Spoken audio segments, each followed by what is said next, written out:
Good morning and welcome to our Why Work in Place session. I'm Sally Benatar and I'm one of the trustees at London Sport. I'm joined by a fantastic panel this morning. Claire Harding, the Research Director at the Centre for London. Adam Rigglesford, the Strategic Lead for Local Delivery with Sport England. Paula Murray, the Director of Leisure and Culture for the London Borough of Croydon. Geraldine Blake, the Director of Collaboration at London Funders. And Gillian Moore, the Chair of London Sport. We're going to hear different perspectives on the subject of place from Claire, Adam, Paula and Geraldine.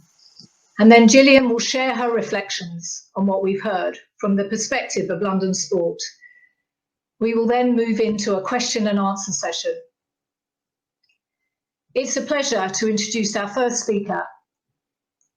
Claire Harding is the Research Director at the Centre for London, which advocates for a fair and prosperous global city. Claire's research interests include education and opportunity, well-being, equalities and gender.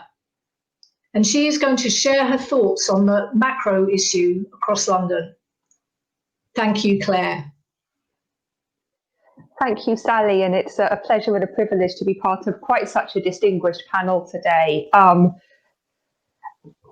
Before I worked at Centre for London, I worked for a while in early years policy and before that in mental health. So I'm going to try to bring some of those perspectives into talking about working in place today. But as colleagues who were part of this discussion just as we were getting set up this morning will know, because I was fretting about it, I'm also the mother of an almost 2-year-old. So I think my own personal perspectives on working in place have been very much shaped by how I use my local area, how I move around my local area have changed since having a child, and I think particularly since having a child in coronavirus. So I hope you'll forgive me for bringing some personal reflections into this. I'm pleased to say that the toddler with his dad have now left the building, so we should be able to have a reasonably uninterrupted session.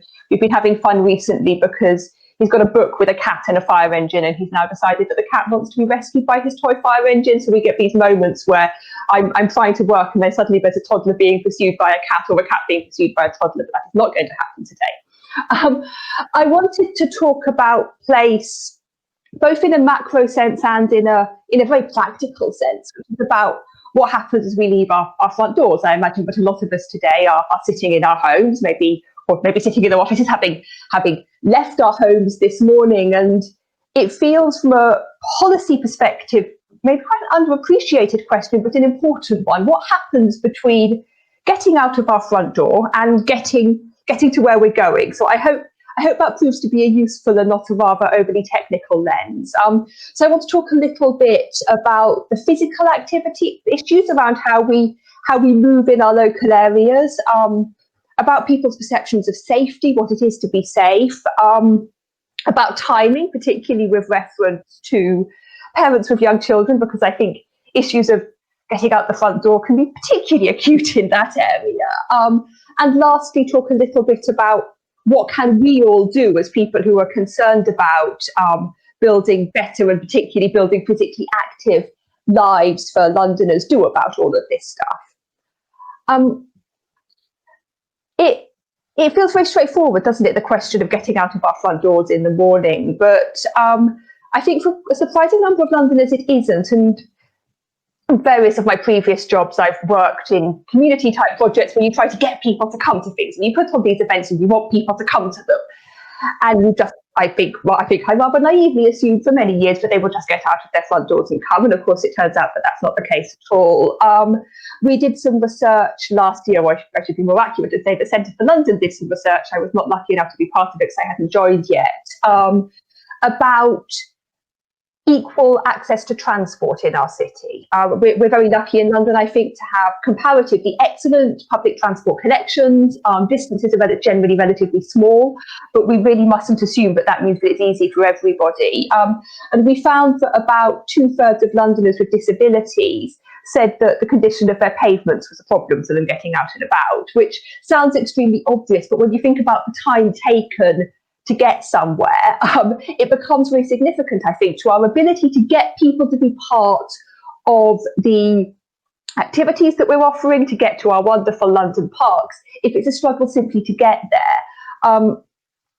I was talking to Mark about what we're going to do in this session, and he asked for local examples. So I have a hyper-local one. I live in southeast London, which, as some of you will know, is rather a hilly sort of place. And you get out of my house and you go up the hill, and then you need to go down the hill again in order to get towards the station and the high street. And we have a persistent water leak at the top of that hill, and when it freezes, it's an ice rink.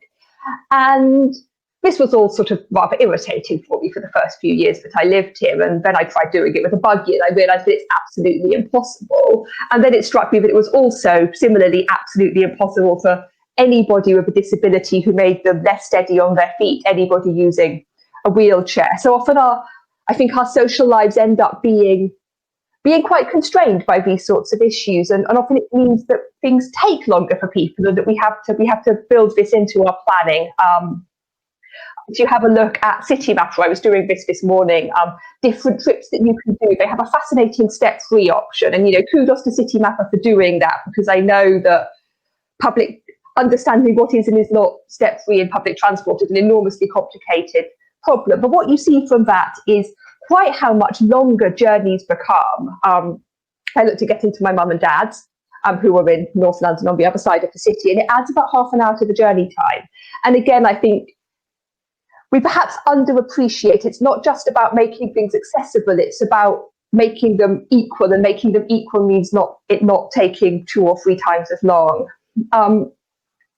We talk a lot about proximity in the work that I've been doing over the last few years, what it is to be close to something, what it is not to be close to something. I'm sure some of you will be familiar with the really interesting data that's available on how close people in London live to parks.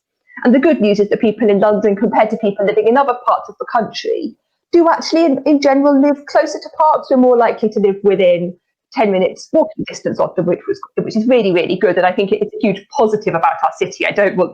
Really hope this isn't going to be a very doom and gloomy talk, but a physical distance, I think, can be a bit of the poor guide to what people's lived experiences is like. I did some work a few years ago in Harold Hill, which some of you may know. It's kind of outer London, right on the edge of Havering, and there's a very busy A road that cuts along the bottom of it, and there's a railway line that goes up on the north-south axis. And what we found, is sort of trying to help about with the young people's project, young people in the area access different opportunities, different training opportunities, and so on, is that even if people were physically quite close to stuff on the other side of the road, partly just the sheer unpleasantness of getting across an A road, but partly the kind of the resident sense of place, which is very much tied to Harold Hill, meant that they didn't tend to cross it.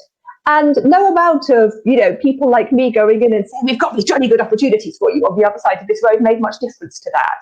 So I'm interested as well when we're talking about place, not just in physical distance, but in sort of what are people's practical and emotional barriers to where they go. Which leads me into talking a little bit about safety in London, and about how safe do we feel in place, because I think that's very important to how we do work in this area. We know that 25% of Londoners don't go for a 10-minute walk once a week. That varies quite a lot between boroughs, but it still seems pretty high to me. And some of that will be, and that's pre-coronavirus, by the way, so it may very well have changed since then. Some of that will be about, some of it will be for entirely positive reasons, that people prefer to cycle or run. Some of it will be that they have disabilities, which make it hard for them to go for a walk. We know that a big driver of that is safety. And I think when we talk about perceptions of safety, as when we talk about many equalities issues, we tend to talk about them as being minority issues. So I had a look at a report that someone had put together about people feeling safe walking about their streets. And it said that the least likely people to feel safe were older people, Black, Asian and minority ethnic people, women, LGBT Londoners. That's not a minority. That's actually quite a large majority of our city. It's probably about 3/4 of the people who live here. So that's not at all to say, of course, that everybody who falls into those categories will feel unsafe all the time. Of course, that's not the case, but it is not a minority issue to sometimes feel under threat, to sometimes feel uncomfortable, to, you know, I'm sure like many women in the audience today, I think sometimes think it'd be really nice to go for a run, but I really don't want to be wolf whistled when I go past the Sainsbury's because I just don't like it and it's unpleasant. I know for many people there are much more serious worries, and they shape our physical lives. I still go for runs, but I don't go past that Sainsbury's anymore. And I think that's probably quite common. And of course, for people who fall into several of those categories, it just becomes even harder. I'm sure there are people in this room who are far, far more expert in working with young Londoners and young people in general. But we know that particularly for these groups, it can feel very difficult, very frightening to move into another area, into an area that feels like it's not yours, but it's another. We mustn't dismiss this just because it's hard for us to understand sometimes. It's very important to people's lived experiences of where they are. And of course, young men are the most frequent victims of violent crime in our city. As a final point, I just want to touch on the challenges of getting out of the door, which came up so much in my last job working with young families. Just how hard it can be to get out of the door with young children. As my husband found this morning when our son decided he didn't really want to wear a coat, not a particularly uncommon problem for us, and consequently how hard it can be to commit as a result to a specific time slot. And it would be particularly difficult for people who work in public transport. I've alluded to the fact that in many ways London does have better public transport, but of course it still costs, and it costs more at different times of the day.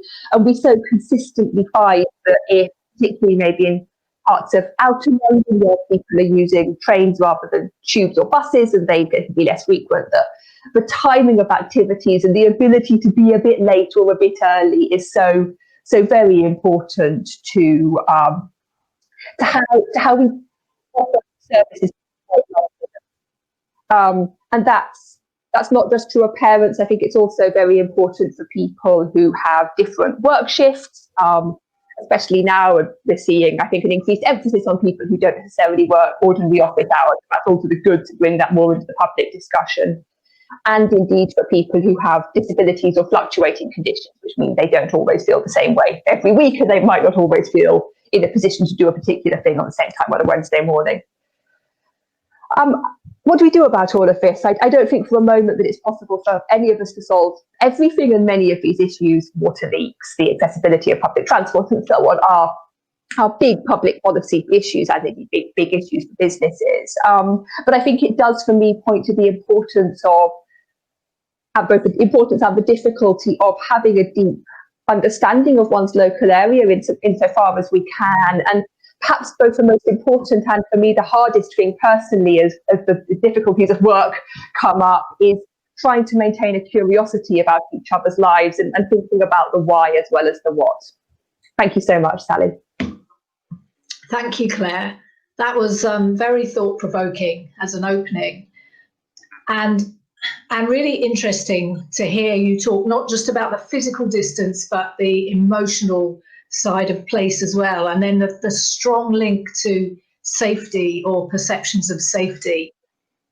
And of course we know that sport and physical activity can be such a strong driver in improving safety by reducing and diverting away from crime. So a really interesting opening for us. Thank you. We will now hear from Adam Rigglesford. Adam has worked in the field of sport and physical activity for the past 25 years. And as the local delivery lead for Sport England, he has been intrinsically involved in the development of the local delivery pilots. And he's going to talk about the place-based approach that is the local delivery pilots. So over to you, Adam. Thanks, Sally. Yeah, thanks for the introduction. And I know you're probably thinking down the line, 25 years, he doesn't look that old. But unfortunately I am. Whilst I can't offer a cat or a fire engine from Claire's introduction, if the doorbell goes, you'll all meet my pet miniature schnauzer. So apologies for that in advance if the postman knocks on the door.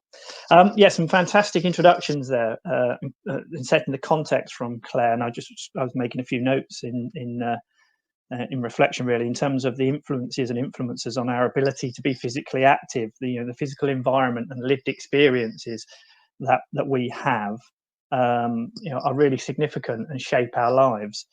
And that starting from an understanding of what's it really like to live here. I mean, just listening to you describe those aspects, Claire, really what you were describing was the day-to-day, challenges of being active in the environment in which we live, and connecting to that and understanding that is really important in terms of helping us to make some progress. And I'm going to come on to say a little bit more about that in a moment.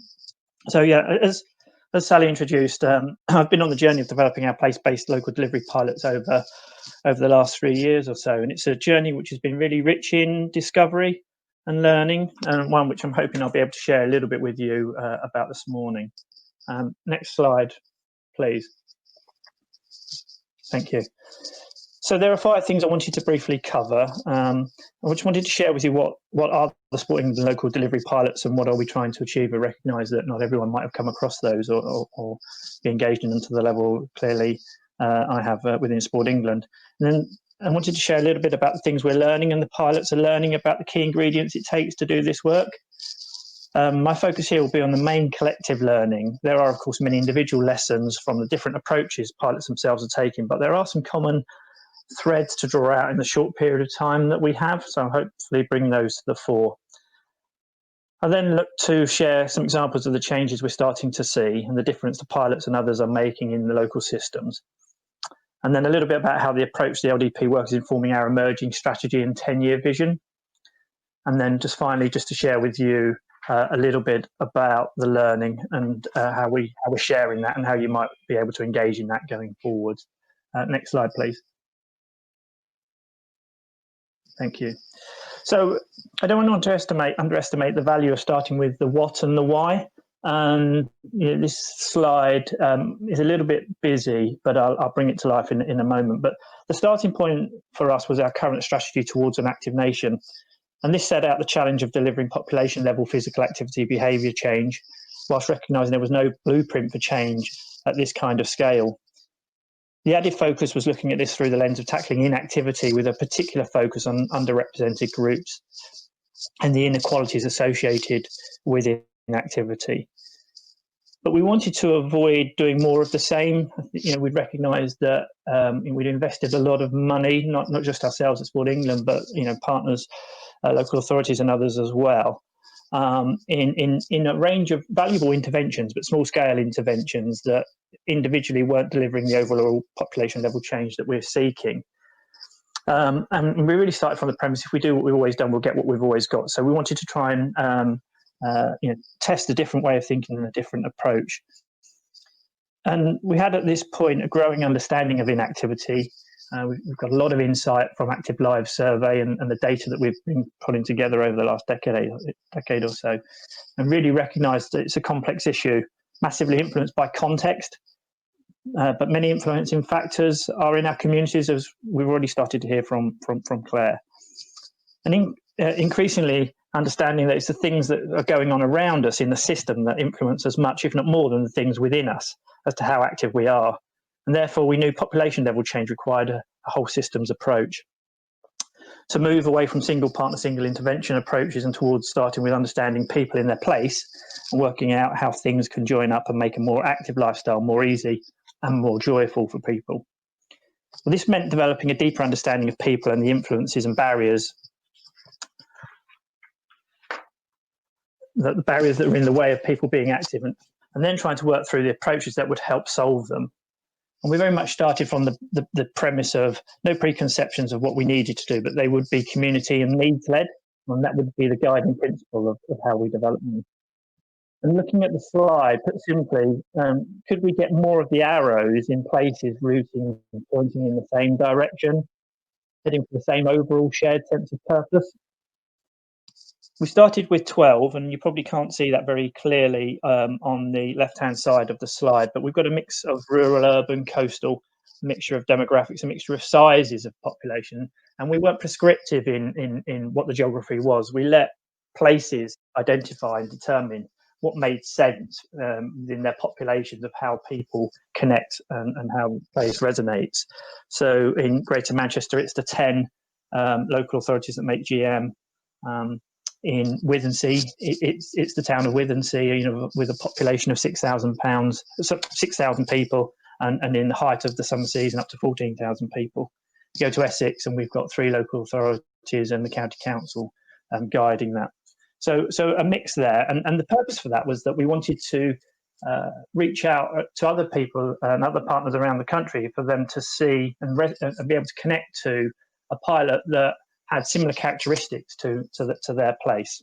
And we thought, you know, having a mix of variety would enable us to do that. Next slide, please. So we're 2.5 years now from the start of our journey. We've got an evaluation framework in place for, and all 12 pilots have an appointed evaluation partner, and all bring forward process evaluation 6 monthly alongside 12-month impact data. That generates a huge volume of information, and the learning can at times feel quite overwhelming. There's so much rich learning that crosses many themes across the 12 places, and of course the learning is an ongoing process that keeps building as we develop and as the pilots themselves test and learn and evolve. It's worth saying that from the start we resisted the temptation to think we could ever write a manual on how to do systems change. We put that one to bed very early on. But what we are drawing out, and it's an ongoing process, what we can best describe as being some key ingredients for systems change around how you might go about doing this, that no matter how different a local context is, and just from the descriptions I've given you, you can imagine the differences in issues and challenges and needs from a rural, from a coastal, from a large urban area. There seem to be some fundamental things that are needed to create the capacity for systems, for systemic and sustainable change.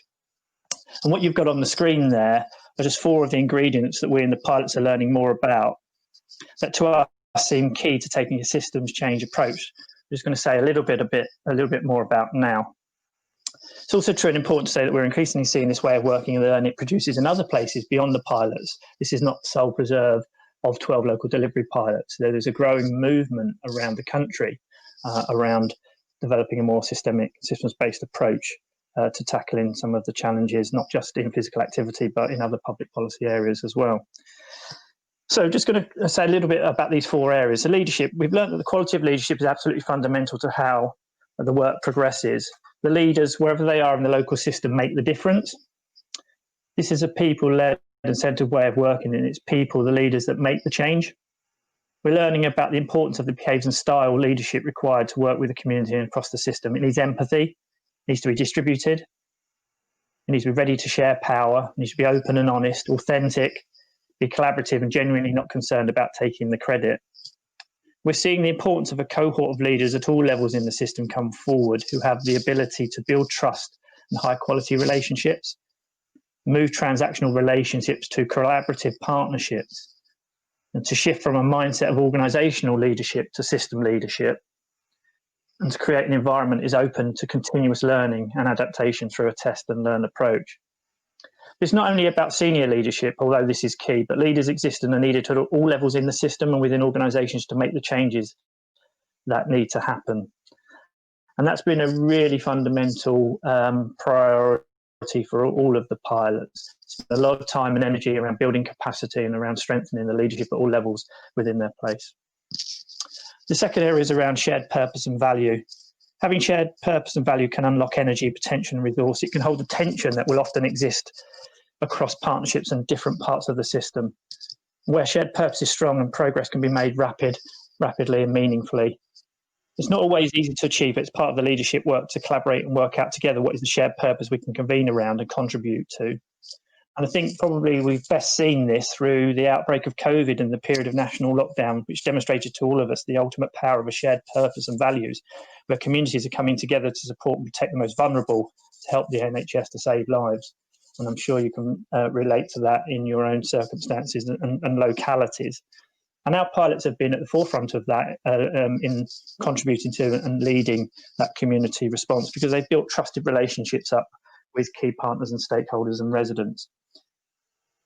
In the absence of shared purpose, thinking, actions and investment can not only be fully focused on getting people active, the arrows won't be pointing in the same direction. The leadership challenge opportunity is, can we all move from disconnected delivery to shared purpose to collective action?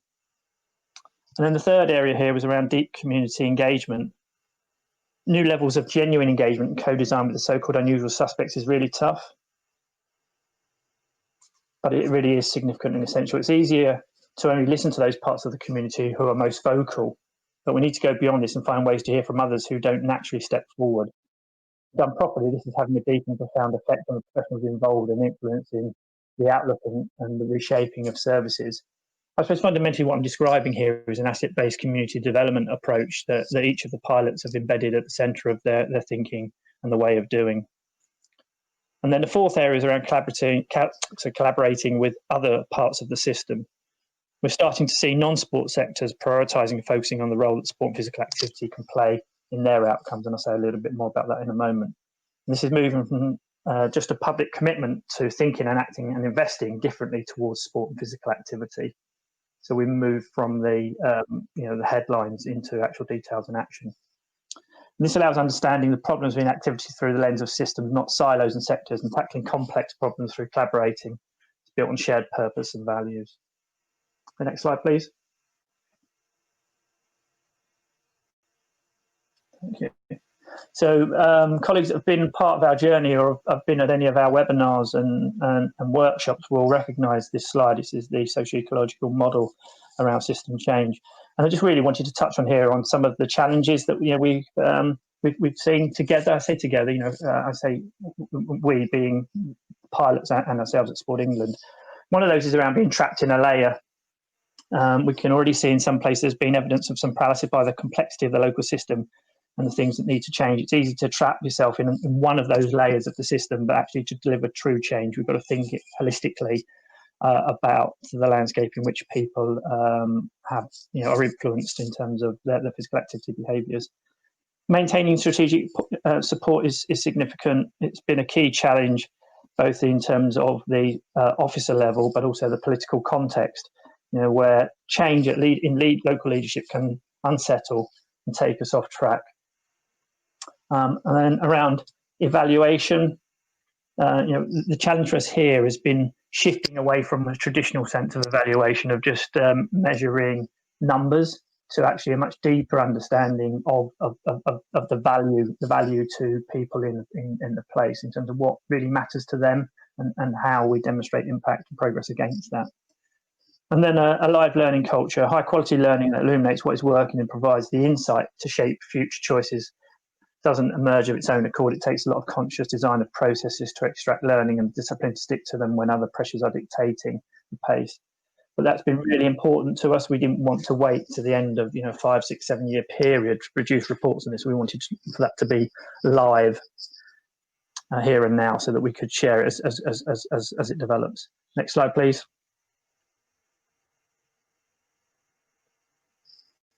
So here's an example, brief example from Calderdale LDP, and I hope these slides will be available to those that are listening in outside of this morning, because there is an embedded video here which we haven't got time to share now, but we would encourage people to watch. It's a video from Ian Baines, who's the Director of Adult Social Care at Calderdale Council, and it's a great illustration of a senior systems leader freeing up his team to consider different options and challenges. They're thinking about the issues and the solutions around tackling inactivity. It's a really it's an all-pervasive approach to another part of the system in public life, thinking about what's our common purpose, and is it not solely caring for people in their older, later years, so they have a dignified end to life, but actually recognising that that those people still have an exciting life to lead. So starting from being very much positive about how people continue to be physically active, and all points of contact with older people through the adult social care, considering what role they can play in supporting people to be regularly engaged and doing things that help their strength flexibility, agility, etc. Next slide, please. Thank you. So our approach and learning from the pilots has been influential in shaping the vision for our next strategy, Shaping Our Future, which is due to be launched early in the new year. And if you go online to the Sport England website, you'll see an emerging framework, and you can have a look at that. But you'll see on the slide here 6 key statements that are the key pillars of driving how our new strategy is shaping. The new vision will embed the principles of an asset-based community development approach, and will have at its heart a focus on tackling the inequality associated with inactivity. It will have a strong focus on that balance of universal versus a targeted offer, the Marmot principles.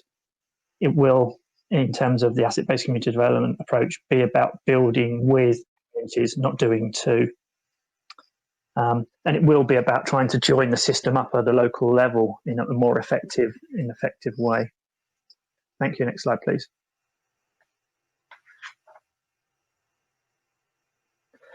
So my final slide here is just about how we're sharing the learning. So we've been working hard to share progress from the LDPs in real time, as I mentioned earlier. Pre-COVID, we had a community of learning where we had a series of face-to-face events twice a year, where we ran workshops off the back of the process evaluations that we were bringing forward in March and September each year, and maybe colleagues down the line took part in some of those. And more recently, we've focused on a series of webinars, and all of those are available to watch on the Sport England website. You can hear different pilots talking about their experiences and their learning. And the latest one is Calderdale, which took place in July. And again, there's a link on the slide, the previous slide, around that. But we also run a leadership program, an officers leadership program with the LGA and LDP colleagues, which is around LDP sharing the journey that they've been on, and the more in-depth way, some of the tools and techniques that they are employing to help move things on in their place. And there's opportunities. We're moving those online now at the present time. So if colleagues are interested in that, and do let me know. Through the COVID period, we've also been developing an approach called Local Voices, which gives a voice to local communities and places reflecting their current experiences living with coronavirus. That's been really important for us because we want our new strategy to be rooted in lived experience.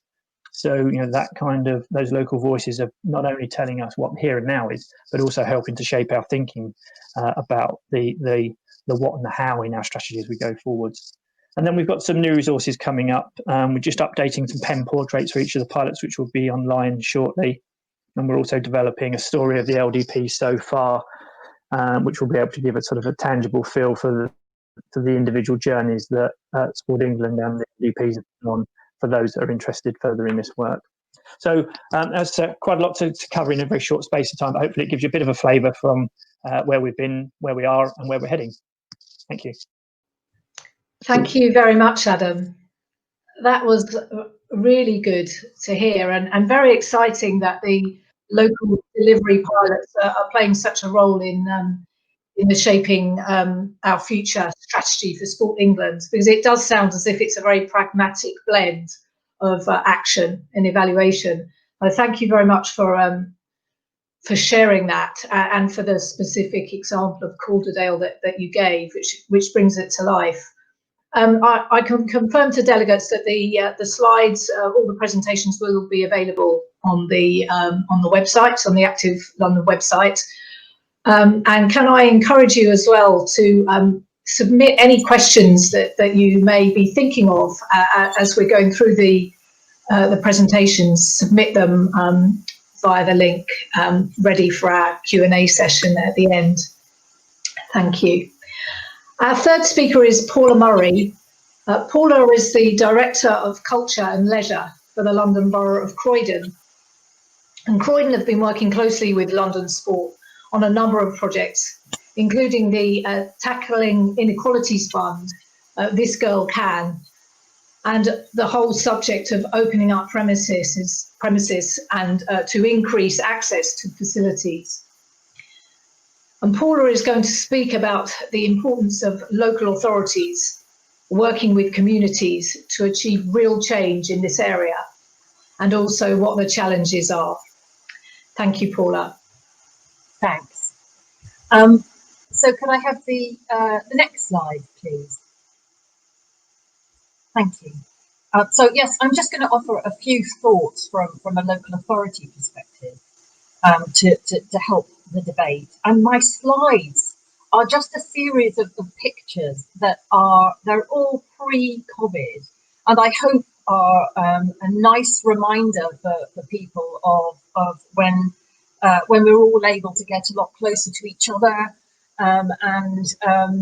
This one here is Croydon being presented with the Paragames trophy only last year, and it just feels like such a long time ago. But I certainly need to keep reminding myself. So I enjoy these pictures, and I hope you do too.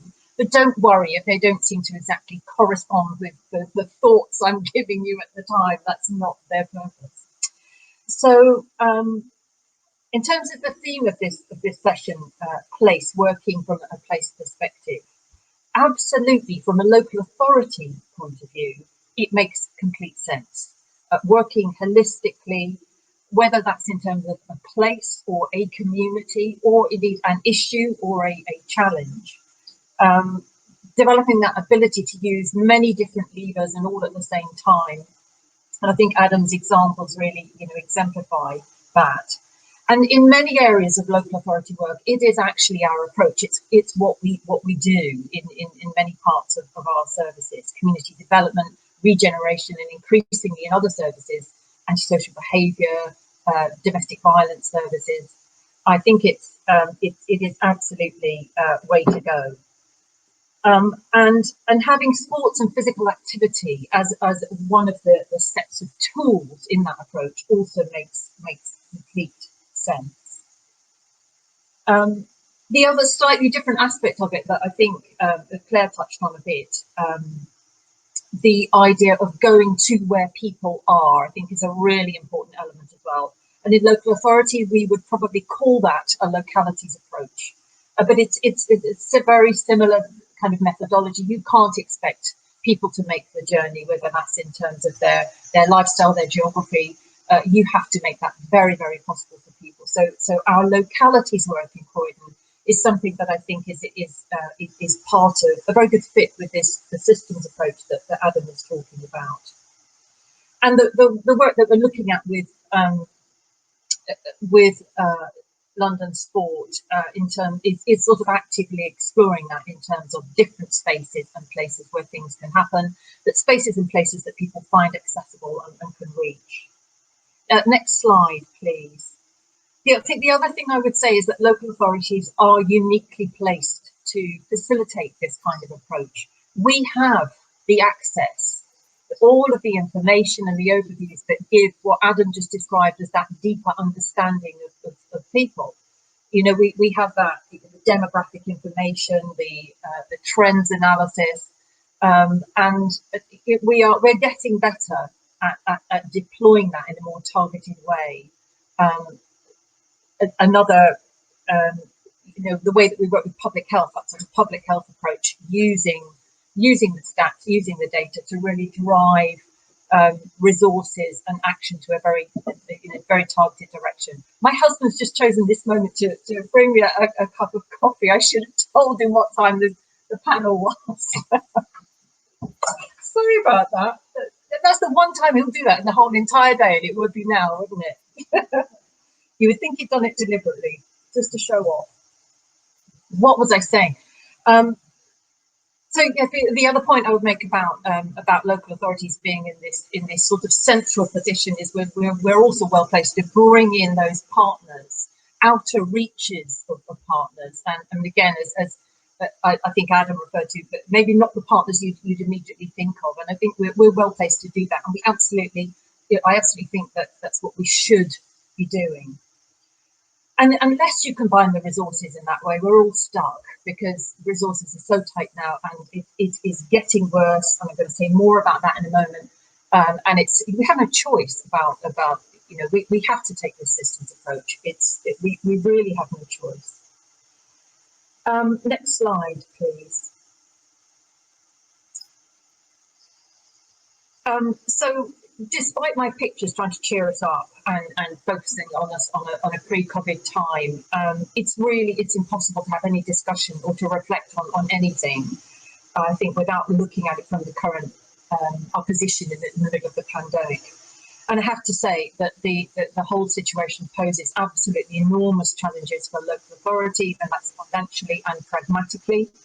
And as you are all very aware and probably have more of the detail than I do, it poses a huge challenge to our sector, to sports and leisure sector. Equally, in my world, to the cultural sector, it's very challenges like I've never encountered before.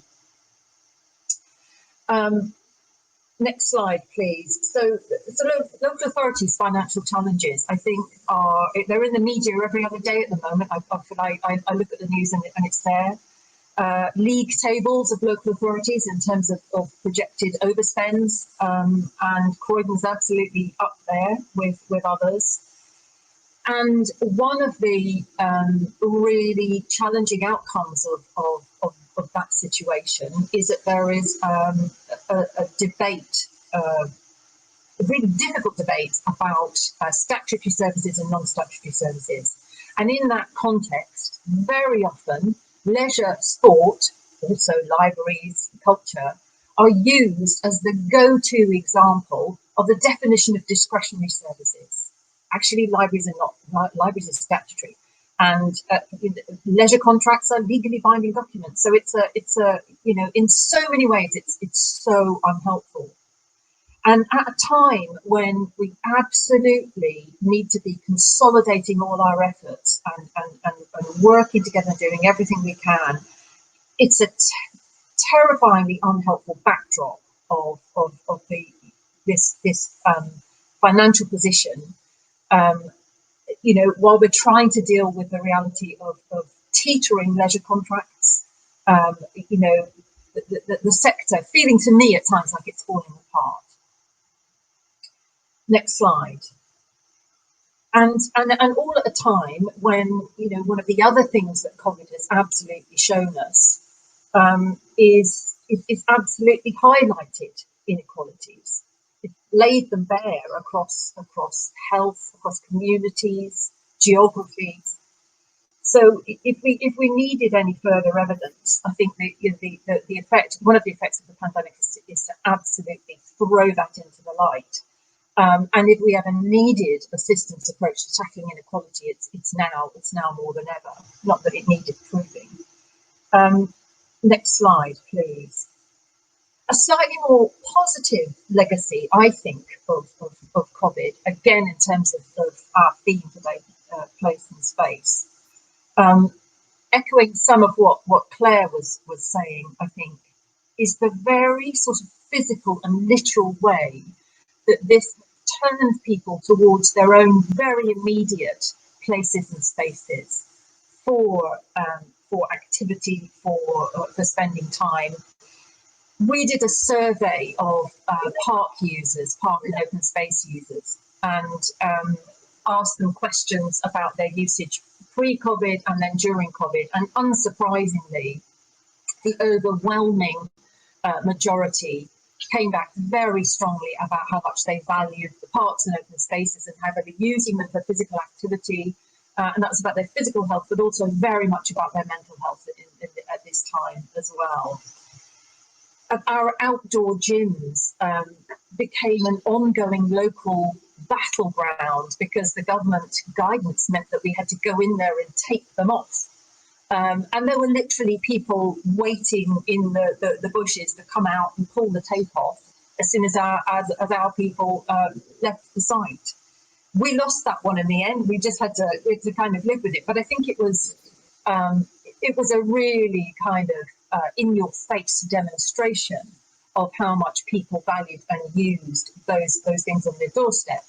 And in a positive sense, one of the things we're talking to our leisure operator about is how to absolutely capitalise on that and really build those and expand those very, very local markets. That's in a slightly more pure sports sense. But I think in conclusion, I have to Oh, I have to say, I think I think we're in a really, really difficult position. I think we face a really difficult time. I think we need the place-based approach more than ever. And the kind of conclusions and the evaluations from Adam's work, I think, are really key. I think it's got to be about system leadership at all different levels, because local authorities are in a really difficult place, and don't have all the answers. Just don't have all the answers. And I think sometimes historically we've been sat in that place where we sort of expect to have all the answers, or people expect us to have all the answers and all the funding. And lastly, I just really hope we can kind of hang on in there enough, particularly I think over the next 3-year period, just to help our sector, our hugely valuable sector, to survive this and be there beyond.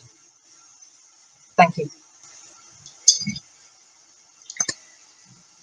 Thank you, Paula. That was such an honest and realistic presentation, really showing us how challenging it is for local authorities, but also how essential and centre of everything the local authorities are.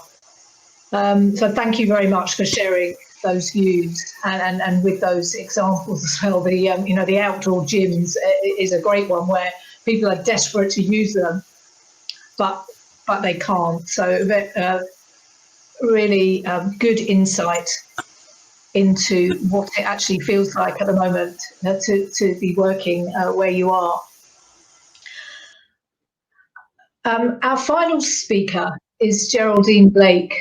Geraldine is the Director of Collaboration at London Funders, where she aims to provide funders across all sectors with opportunities, tools and support to collaborate.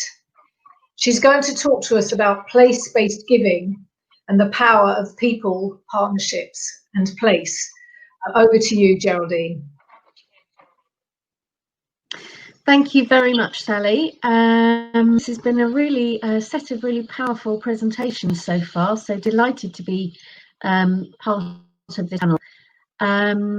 My presentation isn't particularly about sports or activity or those kinds of activities, but I hope it's a really useful model of working in place that can be applied in all sorts of contexts. So can we go to the first slide, please? So the London's Giving movement is made up of 21 giving schemes across London that are active or in development. The schemes are inspired by Islington Giving, which was the first example of this kind of approach, and they're supported by London Funders, who provide a whole range of kind of tailored support for giving schemes, peer networking for in more established schemes, learning resources, evidence,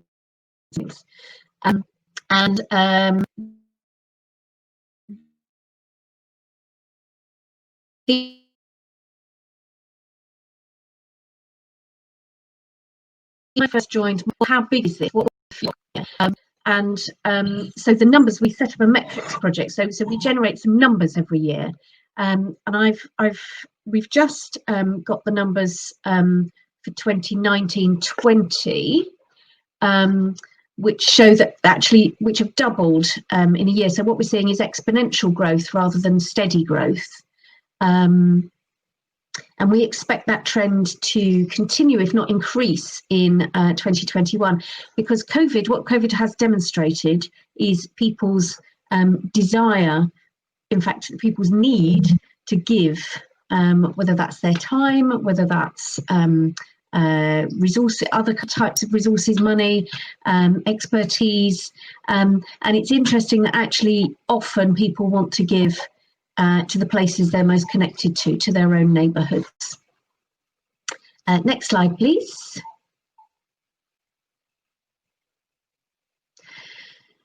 So the focus was my focus when I joined was about the numbers, but actually giving schemes are much more than numbers. So the partnership in the middle is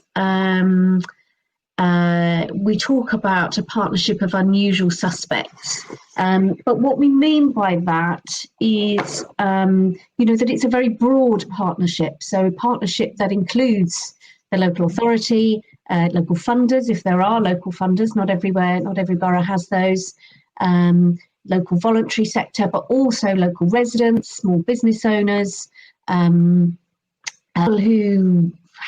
know a lot. So actually getting all of those people together round a table is really important. And then the first thing is about illuminating. So coming to a shared understanding of what are the issues for this area and what is it that we want to tackle together. And after that comes the getting, which is the getting of all sorts of different resources, money, time, expertise, skills, and then the giving. So it took a while to get to the giving, but the giving, which is about connecting all of those resources to the places that they are most needed, often through the very smallest of community organisations. Could we go to the next slide, please? Over the 6 years that we've been doing this and the 10 years that Islington Giving's been operating, we've learned this is more about how you do it than what you do. So we have come up with a set of principles, and I love this one at the top about everyone has something to give. Really overcoming that sense in which some of us are givers and some of us are receivers. Everyone has something to give, and everybody needs to give. Everybody needs to feel that they're able to give something. We ask the schemes that we support to commit to these principles. We share learning about how you can deliver them in practice, and we help schemes to reflect on how they're making progress against them, so to measure themselves against these principles, so they become a very real and active part of how the local giving schemes work. And one thing I would say about this is this isn't easy stuff. This kind of stuff takes time. It takes investment. It takes relationships. More than anything, building up trust over time. So one of the things that London Funders constantly says to funders who are interested, to businesses who are interested in getting involved in local giving schemes, this is not a short-term investment. This is, if you're in it for the long term. But actually what it can deliver as a result of that is really powerful. Next slide, please. So the most important thing is obviously the place. And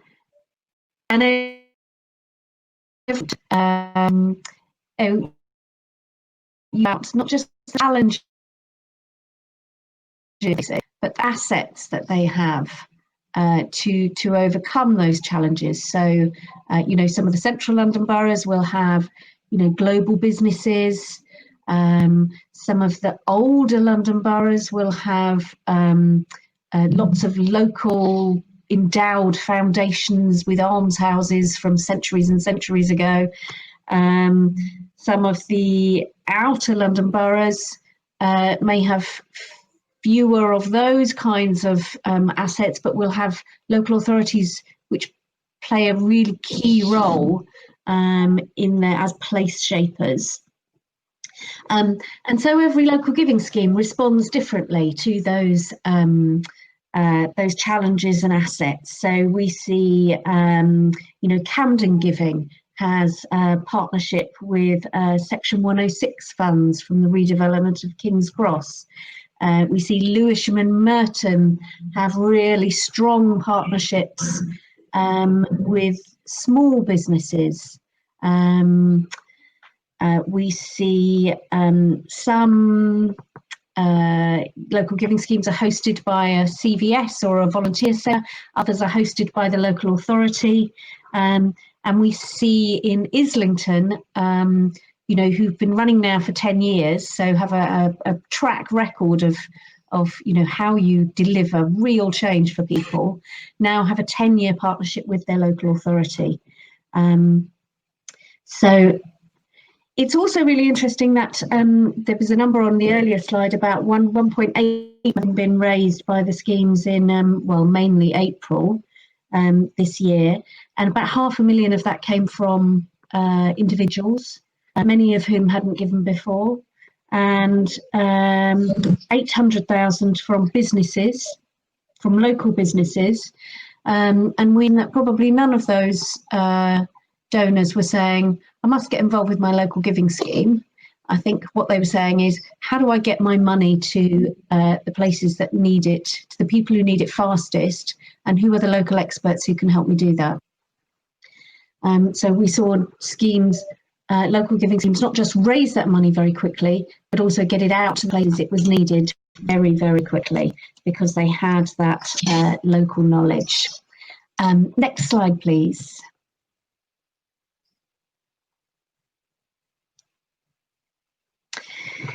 So partnership, we've talked about acting quickly. What giving schemes do really well is act for the long term. There are some great examples of partnership. One I really like is from Islington Giving again. Through getting everybody around the table to understand what the local issues were and how we could tackle them together. Islington Giving got funding for youth clubs to open on a Saturday night, which, if you've worked in the youth centre, you'll know how completely rare that is. That never happens. So really understanding what the need is, what we can do about it, but those solutions being really simple. At the same time, having partnerships with global businesses through a local business alliance, giving time and expertise to those small organisations who needed to develop. Amazing things come out of partnership. Next slide, please.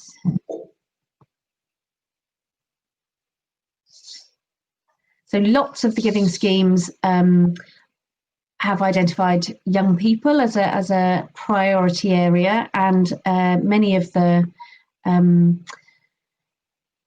solutions start with bringing young people together around some kind of activity.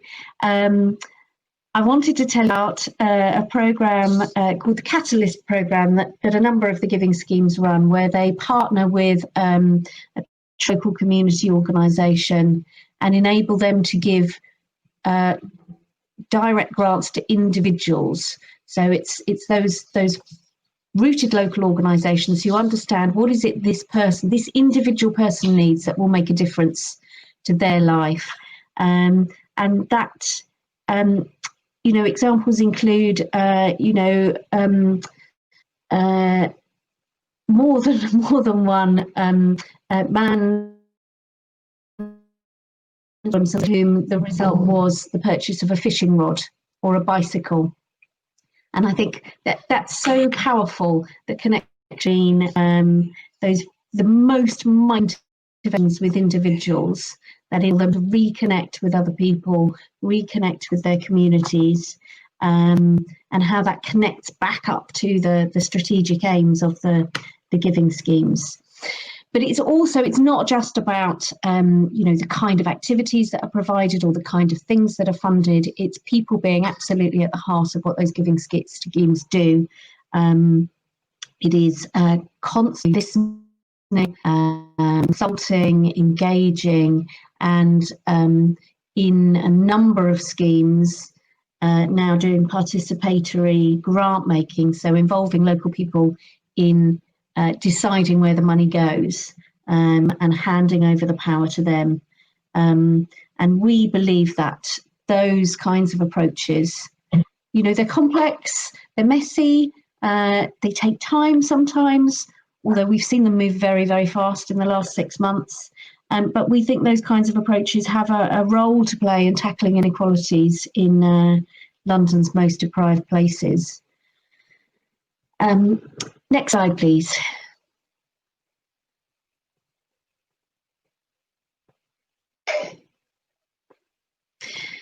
So this echoes everything that has been said by the previous speakers, and there's a really close match to the Sport England place-based pilots, I think, in the kind of model that's emerging here.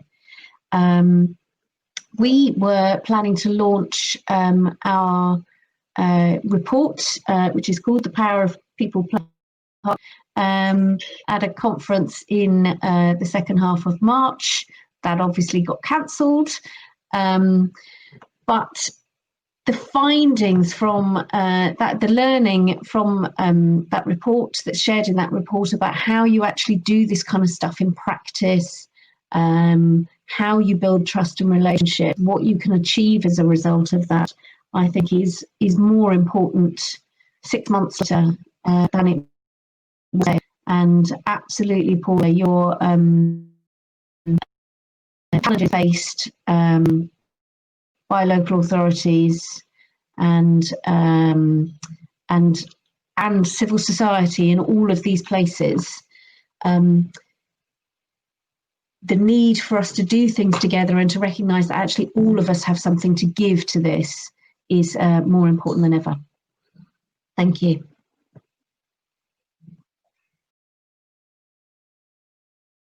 I've certainly learned a lot there about the different types of place-based giving. And that last slide on the key lessons is really great insight into what you've been talking about. So thank you very much for sharing that. It's so relevant for now and for what we're talking about. I know that some people may have experienced some difficulty in hearing everything that Geraldine was saying. Apologies for that, just a tech glitch, but most of it was captured on the slides, so you will be able to recap what Geraldine was presenting there on the website later on. Before we go into questions and answers, and we've got some good questions coming in, I'm now going to ask Gillian Moore, as the chair of London Sport, to give some reflections on the whole subject of place from the perspective of London Sport. So over to you, Gillian. Thanks, Sally. Hopefully this is coming through. I've had a few technical difficulties as well. So the first thing that I'd say is I was fortunate enough to be working with Sport England a few years ago when the local delivery pilots were being conceived and first set up. And even then, it was somewhat of a different approach. And it's fantastic now to see how they've been developed and how the process has moved forward and sort of the results that are starting to come through, because I think it does reflect a slightly different mindset, a different way of doing this. And it's good to see that it's starting to get results. It's a bit of a kind of give a person a loaf of bread and they can eat for a week if you teach them how to bake it themselves. Wrong analogy, but you know what I mean. I think it's fishing, but then they can feed themselves for an ongoing reason. And I think there's some element of that to it as well. So this is an approach that is really important for us at London Sport. And what we are learning at the moment is how we can enable this better in different places. So we are here as an organisation, London Sport, to help facilitate these sorts of things, not dictate how things should be done. And we are looking at how we can position our resources and our skills in a way that can help enable these local groups, local people, to make the most of what they've got and to do what they want to do to help get people active. We've started to have some success with this. There are a few pilots that have been going on and a few relationships that are happening. But there's a lot more that we can do. And that's good for two reasons. One is it helps our resources go further, because at London Sport, we are sadly not limitless in everything that we can support and that we can do. But if we can enable other groups to do more, then we can help get things go further as well. And also, I think it drives schemes that are more sustainable, because if people are really involved in them in place, it's something that's very dear to them, it's something that's very passionate, it's something that can grow and do more. So for us, it's great to hear these presentations, because I think they're very inspirational in terms of the sorts of things that are happening locally. But also today, and the whole of today's part of Active London is for us about learning as well. What can we do more as an organisation in the way that we're set up, in the skills that we have, in the sort of support and schemes that we offer? What more can we do to help enable and facilitate some of these kinds of schemes and provide our expertise to help people learn and help drive some of this some more? Thanks, Ellie.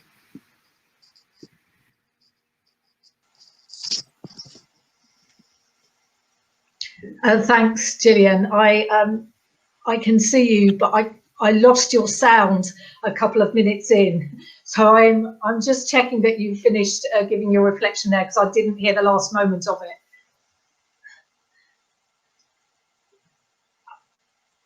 Okay, I think that is right. If somebody can. If one of the panel could just give me a steer on whether Gillian is still speaking or whether we're moving on, that would be helpful, because I suddenly lost her sound.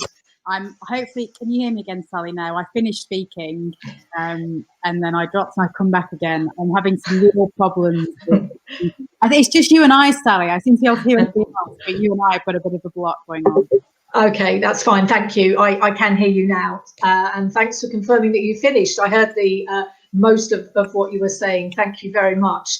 We're going to go on to questions, and I will check before we start that everybody can hear me on the panel. We've got some great questions, and I'm going to pick the first one out, which I think is really interesting. So, Paula, before I ask this one, can I confirm that you can hear me and that you can speak? Yeah, I can speak. Whether you can hear me or not is another question. Can you hear me? I can hear you. So we will go with this question, which I'm going to direct to you first of all, but others will want to chip in as well. And it's about the rich and poor divide. Many London boroughs have distinct rich-poor divides within themselves. Kensington and Chelsea is a prime example of this. How does a local authority ensure the target place-based approach work benefits wards or areas of their borough that are less affluent than others? I think that's right. I think it's a very common pattern, not just in Kensington and Chelsea, and indeed not just in London boroughs. I think it's a pattern that you tend to get in many larger urban areas. My previous life was 18 years in Brighton and Hove, and you know, you could say the same thing about that city. And it's a perennial issue, and it's not just in terms of sport and physical activity, it's in terms of all our services. And I do think some of what I was saying earlier on about a place-based approach and an ever better control or understanding of the data and the issues and challenges that people are facing helps to really target the resources where they can make most difference. And as much as we are able to work, as I said, with all of the different levers, bringing in the different services, coming at it from different angles, it's not going to go away overnight. And absolutely, COVID has made it worse, and you know, really exposed it.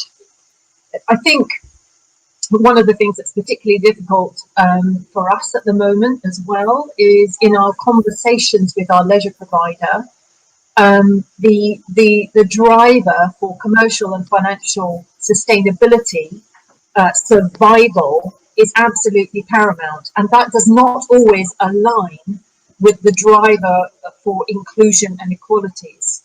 And I think it's the job of local authority to try and strike the balance between those two things and try and reconcile them as much as possible. So there isn't a one answer. The observation is absolutely bang on. COVID has highlighted it and exacerbated it. And I think that the place-based approach and everything, that the detail of what all our speakers have touched on is the way to continue to tackle it. Keep the conversation as broad as possible. And I guess my plea to Sport England would be to talk to everyone and anyone about their role in that. No partnerships left unturned, really. Can I jump in on that as well, Sally? Yes, please do, Claire. Just to kind of build on Paula's point, really, which I think was great. One of the things I think that's different about working in London to other places that I've worked, particularly maybe in the more inner London boroughs, is that we get wealth and poverty very much next to each other. So, for example, in places like Brent or Camden, you can have people who are living, really lovely lives with lots of money and plenty of their own space, right up, a street away, less than a street away, on the same street as people who are living some of the most challenged lives in our city. And I think that can be difficult because it can mean that really targeting the right people for your interventions is hard. You can't just rely on geography. Index of multiple deprivation doesn't work in inner London. But it also gives real opportunities to harness some of those resources of some of the people who are in more fortunate positions in our community, to be part of the solution and to kind of try to develop genuinely community-based approaches rather than having a sort of a group of people over here and a group of people over here who don't talk to each other. I know there are people in the audience who've been involved at children's centres, as I have, in a small way, and it is both the challenge and the opportunity, I think, of those sorts of activities in London, that you do get the most extraordinary range of people living within a couple of 100 metres of each other. Thank you, Claire. Ali, can I just add a couple of things in there for me? Yes, please do, Adam. Yeah, thank you. So, so just a couple of things that struck me. I mean, I definitely echo what Paula said in terms of no single solution. These are, multidimensional and complex issues, aren't they? But the holistic, the whole system's, understanding of what's going on in community, looking at the wider determinants and thinking about how different parts that affect that come together in a more deeply empathetic way that understands the lived experience is important. I'm drawn to Marmot's proportionate universalism piece, in all of that, which I'm sure a lot of local authorities have considered and are either approaching or applying in their place. There's some really interesting stuff that I've seen come out of Coventry, which was one of the early Marmot cities around this, and how they've changed some of their priorities and approaches to respond to that. But I also think that coming back to the asset-based community development model, then we should focus on the strengths and the assets in our communities and build out from that. So I think it picks up on Gillian's point, actually, what you just sort of concluded about the loaf of bread scenario. But it's about building strength and resilience in our communities rather than doing two, but helping and supporting to develop alongside and with. And just a point about the strategy, Paula, your reference there, we are in the throes at the moment of consulting more widely on some of the issues, and we are doing some deep dives into really get into the detail of inequality and how that plays out in the context of sport and physical activity, but recognising that the wider influencing factors on that.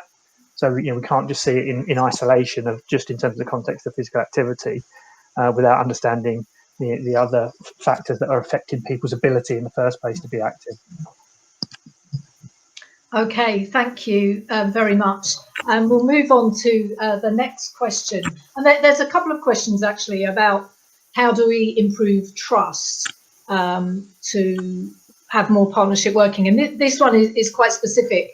Grassroots organisations are sometimes very wary of working with organisations within the system. In order to encourage collaboration, what suggestions do the panel members have to build that trust? Who would like to answer that one to start with? Gillian, would you like to go with that one? Picking that up as long as everyone can hear me. We can hear you. Good. I think this is a role where this is somewhere where London Sport and an organisation like us can really help, because some of the relationships that we can build and acting as in a more advisory or intermediate capability, hopefully we can help build some of that trust and some of that support with grassroots organisations. We love celebrating these kinds of organisations. Anybody who's been involved in the London Sport Awards and that type of thing will have seen us talk about this. And I think there is a role for us and organisations like us to play in terms of showing that we are there to help, we are there to give advice, we are there to help build that trust and help these grassroots sports organisations really grow. And sometimes act as intermediaries between other organisations, such as the things that Sport England are trying to make happen and so on. By being that kind of local but advisory, we can kind of act as the middleman. Thank you. Would anybody else like to come in? Paula, did you want to come in there first of all, and then I'll go to Adam? Yeah, I mean, I recognise that very much. That from a local authority point of view, that is an issue. That can be an issue, and I think where we've had a lot of success in Croydon is doing some very simple things, providing opportunities, facilitated opportunities for grassroots organisations, individuals, activists to come together. And give real space and time for discussion and networking and connections to be made. So it's actually an example I have from the cultural sector. The Croydon Cultural Network has now got a membership of over 500, and we bring people together, and that's our role, is to bring people together, do the facilitation and create the platform. And it's really been very, very successful. It's a very simple thing. And I've learned to give the time for the networking and the discussions at the beginning of the agenda. And we give over, we don't leave it to the end when people are starting to drift off. We have that right up front because it's really, really important. And the agenda is driven by the network. And it's learning, I think, for organisations, and I'm talking for myself here, it's also learning to cede control and cede leadership and actually be open to leadership arising from elsewhere, which again I think was very much a point that came out of the work Adam was talking about, and doing that in very real, if simple ways in practice. And I think it really pays off. And then what starts to shine through is the strength and the talent and the creativity of the sector. And that's such a resource for any given area, certainly in the cultural sector and absolutely in the sports sector as well. Thanks, Paula. Adam, did you want to add something there? If I may, thank you. Yeah, I mean, one of the maxims that we use in the local delivery pilots is progress moves at the speed of trust, and so it's fundamental to how the pilots develop. And there's a number of factors to that. Deep listening. Listen and listen again. With communities, recognizing what's gone on before. So in some instances, in some of our pilots, it's taken quite a long time to build trust because there's been skepticism and there's been broken promises historically for one reason or another, and that takes time to talk about and to explore it. So it shouldn't be overlooked. And the practical things around doing what you say we're going to do, developing empathy, particularly amongst leaders, getting on the ground and actually engaging with our communities to really understand what life is like in communities. When we were selecting the pilots, one of the things that we did, we actually spent a day in 19 different places, and we went out and we spent time with residents, with community leaders, with leaders of the local authority, etc. And that was really powerful. It was actually powerful for some of those leaders in public roles to actually spend time in the community with their communities and talking through what life was like. A lot of communities fed back to us and said, one of the reasons for skepticism is this short-termism. You've got funding for a 10-week intervention or 12-week intervention, and then what happens after that?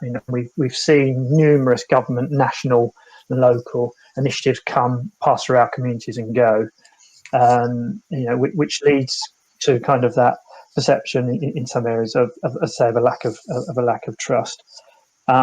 So that whole asset, starting from the premise of not doing to communities, but listening and working with, is, that asset-based approach is really significant in all of this. And then I think definitely, as Paula said, that, definitely being open to letting go, to ceding power to communities, to shifting that power dynamic. Thank you, Adam. And that was a great quote that I've written down there. Progress moves at the speed of trust, which is not just relevant for your sector, but for many more. Thank you. We'll move on to the next question, which is another interesting one.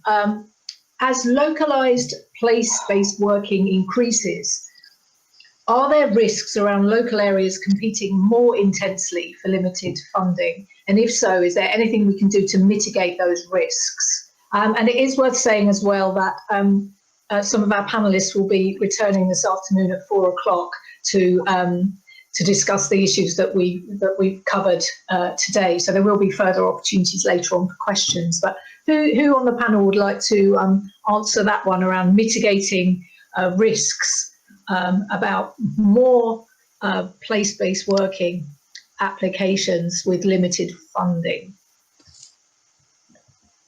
Thank you, Paula. If you want to go first. I think, at the risk of batting it off a bit, I think it's the wrong question. I think where we should spend time and attention and lobbying is on the size of the cake overall, and not on the size of the pieces fighting with each other within it. I think that's one that crops up again and again in the culture sector and the sports sector, where people are turning their attention inwards at what other what's happening elsewhere, and actually that energy, I think, will be better diverted into global efforts to increase the size of the cake. I don't think it is a serious risk. I think that the benefits of this approach far outweigh any negatives.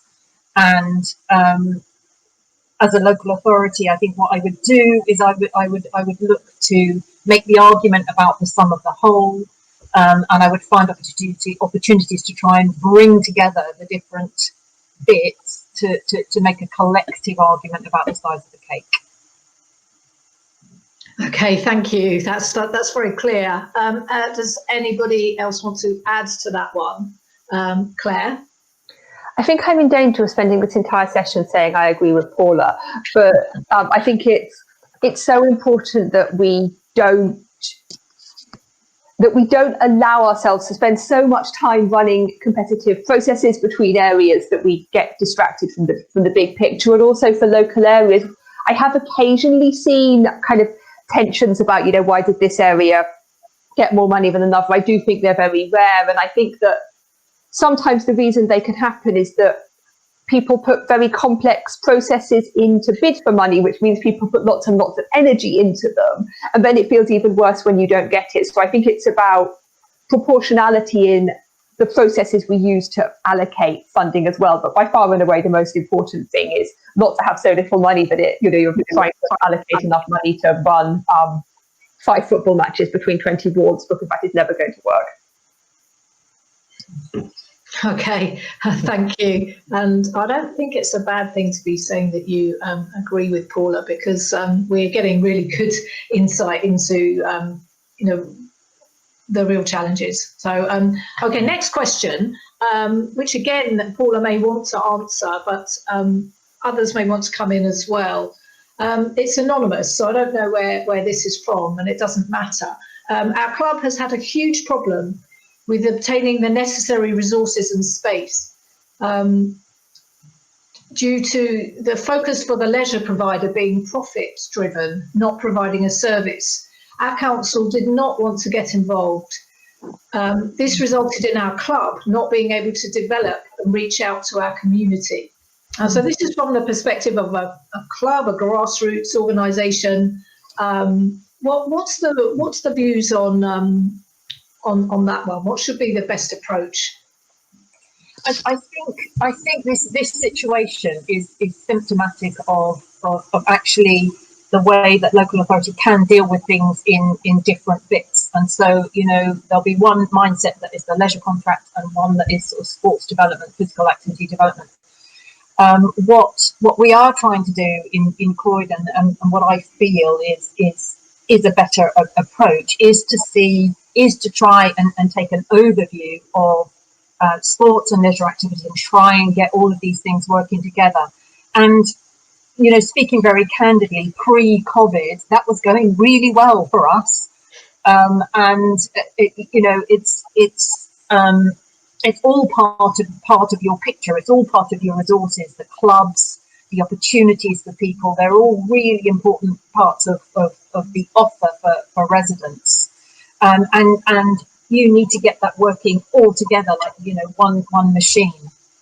The very, I think it is unique, actually. It's certainly unique in my working lifetime. The situation that we're in now, with the really difficult cliff edge status of the leisure contracts, and not just in London, this is nationally. The kind of the focus on recovery plans and just trying to make sure that we're still going to have any organisations left coming out of this has sideswiped. That doesn't mean that issue is any less important or should be knocked off the agenda. It's just got to be looked at the same time, and it's really difficult. It's really difficult. I would also say that I think there is. You know, there's a responsibility on clubs to come together to try and work collectively as well, and sometimes that can be quite difficult. And you know, anything local authorities or indeed leisure providers or other partners can do to facilitate that coming together of the sector of clubs, I think is beneficial. It is just really difficult. It's just really difficult. It was a much easier and more energizing strategy pre-COVID. I'm hanging on to it by my fingernails going through the current situation. I'm hoping we can hang on to enough of that as a strategy for it still to be there beyond. It's certainly an aspiration, and should all work together. Should all work together in that way. But it's difficult right now. It's very difficult. Thanks, Paula. I think keep doing what you're doing. Keep hanging on. Anybody else want to answer that one? And if Gillian, yes, she wants to come in. Yeah, I just make a very brief addition to that, because I also am in danger of agreeing with Paula a lot, but I do agree. But I think it's just one of those realities of social good, and you know, part of my world is non-sport in my other day job, as well as the work I do with London Sport. And whenever we're looking at any initiatives to do with social good, there is this tension between doing the right thing that's needed, but also making it viable and sustainable, which unfortunately in this world realistically means it's got to be economically viable as well, which is why you get this tension between organisations trying to make a profit and things that need to be done that are good for society. And it is a really difficult one to answer. And the reality is that the only way forward is to find something that does both. So it's to work together to try and find a win-win situation. It is usually there if people work hard enough to make that happen, where the stuff that's for the social good can happen, but we can also design something that's sustainable. So I know it's not the ideal answer, but I think the answer is to keep working at it to try and find those win-win situations where something can be viable, but also delivers that social good element. I think there's something else that we can try and do to, when we're working with our leisure operator partners, to really encourage them to see themselves as part of that picture for social good as well. And the point that I often make to not just to clubs but to a number, elsewhere, is that the whole leisure business is very marginal. There's a very good reason that local authorities have outsourced in the main their leisure operations. It's a very marginal business. So you might look at a big leisure operator and think, oh, they're making loads of money, and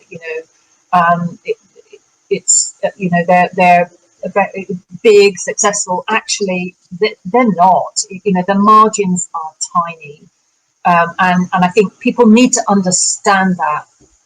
It's a very they are running a difficult business.